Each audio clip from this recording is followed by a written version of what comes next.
Hello everyone, welcome back to my channel. कैसे हैं आप सभी लोग? आशा करती हूँ आप सभी लोग ठीक होंगे। जैसे कि हम लोगों ने सीटेट में थ्योरी में जो अपना पहला टॉपिक पढ़ा था वो था कोहलबर्ग। आज हम लोग अपना दूसरा टॉपिक पढ़ेंगे जो है जीन पियाजे। आज हम लोग जीन पियाजे के सिद्धांत के बारे में पढ़ेंगे। तो जीन पियाजे का जो सिद्धांत है वो है संज्ञानात्मक विकास सिद्धांत, कॉग्निटिव डेवलपमेंट थ्योरी। तो आज हम लोग जानेंगे कॉग्निटिव डेवलपमेंट थ्योरी क्या है, यह यहाँ से सीटेट पेपर 2 में कितने क्वेश्चन आते हैं और ये सीटेट के लिए कितना इम्पोर्टेंट है। जीन पियाजे से हर बार सीटेट में 2 क्वेश्चन निश्चित ही पूछे जाते हैं। तो आज हम लोग इनकी थ्योरी के बारे में विस्तार से पूरा पढ़ेंगे एक ही वीडियो में। तो हम लोग देखते हैं जीन पियाजे के बारे में। पहले जीन पियाजे जो थे वो स्विट्जरलैंड के मनोवैज्ञानिक थे। जीन पियाजे का मानना था कि जैसे जैसे बच्चों में जैविक परिपक्वता आती है वैसे वह वस्तुओं के बारे में अपने दिमाग में कॉन्सेप्ट बना लेता है। तो ये रहा हमारा जीन पियाजे के बारे में। अब हम लोग आगे देखते हैं कि जीन पियाजे अपने सिद्धांत के बारे में क्या कहते हैं। पियाजे के अकॉर्डिंग बच्चों की थिंकिंग एडल्ट से प्रकार में अलग होती है, ना कि क्वांटिटी में। मतलब जो बच्चों की थिंकिंग होती है वो एडल्ट से प्रकार में अलग होती है, उनकी क्वांटिटी में नहीं, क्वांटिटी सेम होती है। अब हम लोग देखते हैं कॉन्सेप्ट ऑफ कॉग्निटिव डेवलपमेंट। अब हम लोग संज्ञानात्मक विकास के तत्व देखते हैं कौन कौन से हैं। पहला जो कॉन्सेप्ट है वो है अनुकूलन, एडेप्टेशन। अब हम लोग देखते हैं कि अनुकूलन क्या है। वातावरण के अनुसार खुद को ढालना ही अनुकूलन होता है। इन्होंने अनुकूलन को भी 2 प्रकार में विभाजित किया। पहला आत्मसातकरण, एसिमिलेशन, और दूसरा समायोजन। तो हम लोग देखते हैं कि आत्मसातकरण क्या है और समायोजन क्या है। आत्मसातकरण, पूर्व ज्ञान को नए ज्ञान के साथ जोड़ना आत्मसातकरण कहलाता है। एसिमिलेशन कहा जाता है, मतलब जो हमारे बालक के पास पूर्व ज्ञान है उसको नए ज्ञान के साथ जोड़ लेना ही आत्मसातकरण कहलाता है। और जो दूसरा है वो है समायोजन, पूर्व ज्ञान में परिवर्तन करके वातावरण के साथ तालमेल बिठाना समायोजन कहलाता है। तो आत्मसातकरण क्या है? पूर्व ज्ञान को नए ज्ञान के साथ जोड़ना, और समायोजन पूर्व ज्ञान में परिवर्तन करके वातावरण के साथ तालमेल बिठाना। मतलब जो बच्चे को पहला ज्ञान है उसी में परिवर्तन करके वातावरण के साथ तालमेल बिठाना ही समायोजन कहलाता है। तो ये रहा अनुकूलन। अनुकूलन में हम लोगों ने 2 प्रकारों को देखा, आत्मसातकरण, समायोजन। आत्मसातकरण पूर्व ज्ञान को नए ज्ञान के साथ जोड़ना, समायोजन पूर्व ज्ञान में परिवर्तन करके वातावरण के साथ अनुकूलन बिठाना। अब हम लोग अगला कॉन्सेप्ट देखते हैं साम्य धारण संतुलन। साम्य धारण और संतुलन जो है उसमें दोनों आ जाते हैं। आत्मसातकरण और समायोजन दोनों संतुलन या साम्य धारण के अंतर्गत आते हैं। अब इन्होंने एक शब्द का प्रयोग किया जो स्कीमा है। अब हम लोग देखते हैं स्कीमा क्या है और इसका प्रयोग क्यों किया गया। स्कीमा, मानव के दिमाग में जो चीज़ें पहले से स्टोर होती हैं वह उनका प्रयोग करके किसी विषय के प्रति एक धारणा बनाता है, तो इसे स्कीमा कहते हैं। मतलब मनुष्य के दिमाग में जो चीज़ें पहले से स्टोर रहती हैं वह उनका उपयोग करके किसी विषय के प्रति एक धारणा बना लेता है, वही स्कीमा कहलाता है। मानव शिशु में स्कीमा प्रवृत्ति और प्रतिक्रिया जन्मजात होती है। मतलब जो मानव और शिशु होते हैं उसमें स्कीमा प्रवृत्ति और प्रतिक्रिया जन्मजात पाई जाती है। अब हम लोग अगला देखते हैं, जीन पियाजे ने संज्ञानात्मक विकास की जो अवस्थाएं बताई हैं उनके बारे में। पियाजे ने संज्ञानात्मक विकास की 4 अवस्थाएं बताई हैं। अब इन चारों अवस्थाओं को हम लोग एक एक करके जानते हैं। तो जो पहली अवस्था पियाजे ने बताई है संज्ञानात्मक विकास की वो है संवेदी पेशीय अवस्था, सेंसरी मोटर स्टेज। अब हम लोग जानते हैं सेंसरी मोटर स्टेज क्या है। इसमें 0 से 2 वर्ष तक के बच्चे आते हैं। इस अवस्था में बच्चा ज्ञानेंद्रियों के माध्यम से सीखता है। जो सेंसरी मोटर स्टेज है जिसमें जन्म से लेकर 2 वर्ष तक के बच्चे आते हैं उसमें बच्चा अपने ज्ञानेंद्रियों के माध्यम से सीखता है। विकास की जो अगली अवस्था जीन पियाजे ने बताई वो है पूर्व संक्रियात्मक अवस्था, प्री ऑपरेशनल स्टेज। इसमें 2 से लेकर 7 वर्ष तक के बच्चों को रखा गया है।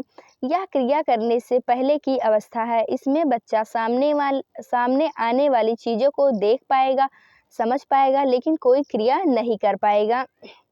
इस अवस्था में बच्चा प्रतीकों का यूज करने में निपुण हो जाता है। जैसे साइकिल शब्द सुनकर उसके माइंड में साइकिल की एक इमेज बन जाती है।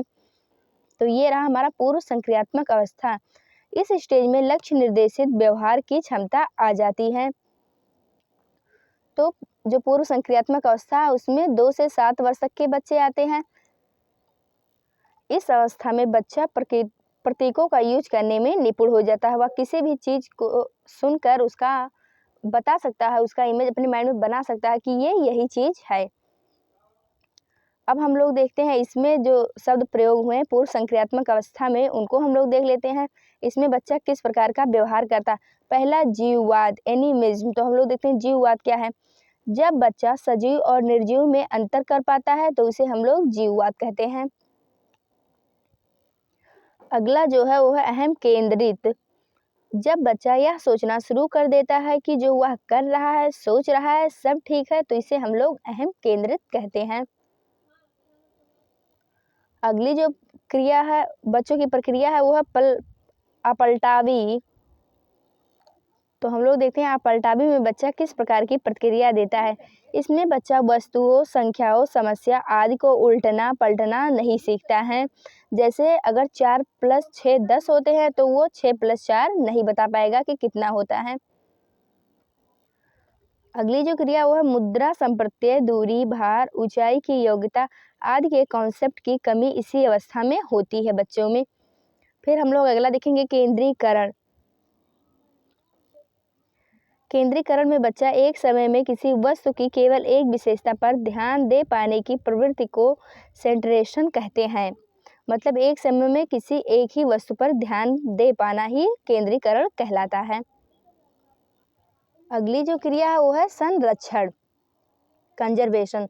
अगर किसी वस्तु के साइज या शेप में चेंज कर दे तो उसकी क्वांटिटी पर कोई प्रभाव नहीं पड़ता, लेकिन बच्चा इसको समझ नहीं पाता है। अगला जो है वो क्रमबद्धता। इसमें बच्चा वस्तुओं, तथ्यों को उनके आकार में रखना नहीं सीख पाता। मतलब इस एज में बच्चा किसी भी वस्तु को या फिर तथ्यों को उनके आकार में रखना या क्रम में रखना सीख नहीं पाता है। अब हम लोग अपना वो संज्ञानात्मक विकास का जो तीसरा अवस्था है उसको देखेंगे, मूर्त संक्रियात्मक अवस्था, कॉन्क्रीट ऑपरेशनल स्टेज। इसमें 7 से 11 वर्ष तक के बच्चों को रखा गया है। इस अवस्था में बच्चा सामने रखी हुई चीजों को देखकर ही कुछ कर सकता है या उन पर चिंतन करना शुरू कर देता है। इस अवस्था में अपलटावी, जीववाद, मुद्रा, भार, संरक्षण, क्रमबद्धता की योग्यता आदि कॉन्सेप्ट का गुण आ जाता है, जो हमारी पहले वाली अवस्था थी दूसरी, उसमें नहीं था। अब हम लोग इसमें देखते हैं आज्ञानात्मक तर्कणा। ये क्या है। यह भी इसी अवस्था में आता है, यानी जब बच्चा उदाहरण के ऊपर आधारित होकर तर्क करने लगता है तो आज्ञानात्मक तर्कणा सीख जाता है। मतलब इस स्टेज में बच्चा उदाहरण से नियम की तरफ बढ़ता है। तो ये रहा हमारा तीसरा स्टेज जो था मूर्त संक्रियात्मक अवस्था। अब हम लोग संज्ञानात्मक विकास की चौथी और आखिरी अवस्था देखेंगे जो है औपचारिक संक्रियात्मक अवस्था। इसमें 11 से 15 वर्ष तक के बच्चों को रखा गया है। इसको बोलेंगे फॉर्मल ऑपरेशनल स्टेज। अब हम लोग जानते हैं कि फॉर्मल ऑपरेशनल स्टेज क्या है। तो देखते हैं औपचारिक संक्रियात्मक अवस्था। यह संज्ञान की सर्वोच्च अवस्था है। इसमें बच्चा अमूर्त चिंतन, अब्स्ट्रैक्ट थिंकिंग करने लग जाता है। इसमें जो है उसमें आज्ञानात्मक तर्कणा थी, इसमें निज्ञानात्मक तर्कणा है। इसमें बच्चा नियमों के ऊपर तर्क करने लगता है। मतलब जो पहले वाला था उसमें उदाहरण से नियम की तरफ चलता था और इस अवस्था में नियम से उदाहरण की तरफ बढ़ता है। पियाजे के सिद्धांत की आलोचना। अब हम लोग देखते हैं कि पियाजे के सिद्धांत की आलोचना क्यों की गई। पियाजे ने मानसिक विकास के चरणों के क्रम को अपरिवर्तनशील बताया है, लेकिन अगर बच्चों को अच्छा वातावरण दिया जाए तो वह अपनी अवस्था की क्षमता से अधिक सीख सकता है। तो इस आधार पर उनकी आलोचना की गई कि अगर बच्चे को अच्छा वातावरण दिया जाए तो वह अपनी अवस्था की जो क्षमता है उससे अधिक सीख सकता है। तो ये रहा हमारा जीन पियाजे का संज्ञानात्मक विकास का सिद्धांत, जो सीटेट पेपर 2 के लिए बहुत महत्वपूर्ण है। इसको हम लोगों ने पूरा देखा, जो क्वेश्चन इससे पूछे जा सकते थे सब हम लोगों ने देखा। अब हम लोग जो हमारा अगला वीडियो होगा उसमें देखेंगे नोम चॉम्स्की का जो भाषा विकास सिद्धांत है उसको। तब तक के लिए जुड़े रहिए हमारे साथ। धन्यवाद।